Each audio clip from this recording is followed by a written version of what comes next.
Hey everyone, Lexi here. You're not going to believe this. Donald Trump is done playing nice with Vladimir Putin. After years of praising the Russian leader, Trump's now ready to play hardball to end the Ukraine war, from resuming weapons shipments to threatening crippling sanctions. This is a game changer. Is Trump finally stepping up as a global peacemaker? Or is this just another reality TV plot twist? Stick around for the full breakdown, you won't want to miss this. Let's start with the big question. Why is Trump suddenly turning on Putin? For years he's called him a strong leader and even envied his control. But since taking office in January 2025, Trump's patience is wearing thin. He promised to end the Ukraine war in 24 hours during his campaign. Spoiler alert, that didn't happen. Russia's relentless drone and missile strikes, like the record 7-8 drone attack on July 9th, have pushed Trump to the edge. He's called Putin's promises of peace bullshit and said he's disappointed after multiple phone calls yielded no progress. This isn't the Trump who once wanted to redraw Cold War alliances with Moscow. Something's changed. The turning point? Russia's brutal attacks on Ukrainian cities, including a drone strike on a Kharkiv maternity hospital. Trump's now publicly criticizing Putin, a stark contrast to his earlier reluctance. It's like he's realized Putin's playing him, and he's not here for it. So what does hardball mean for Trump? First, he's reversed a Pentagon decision to pause weapons shipments to Ukraine. Just days after halting critical munitions, Trump announced the U.S. will send more defensive weapons, like air defense systems, to help Kyiv fend off Russia's onslaught.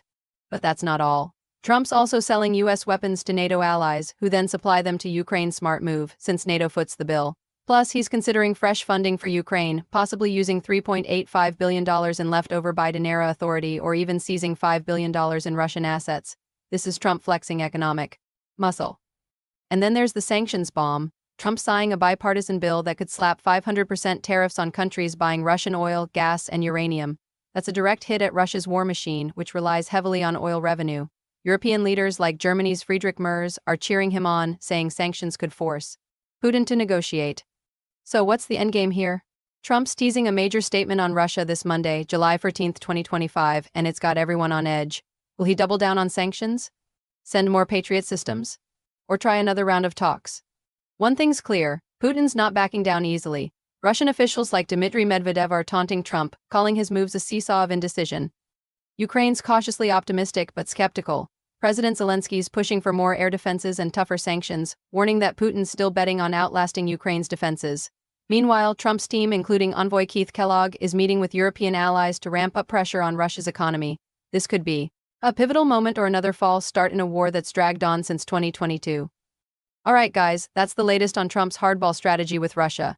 Is he serious about ending the Ukraine war, or is this just Trump being Trump? Drop your thoughts in the comments, I read every single one. If you found this breakdown helpful, smash that like button, hit subscribe, and ring the bell so you never miss an update. Let's keep the conversation going. I'm Lexi, and I'll see you in the next one. Peace.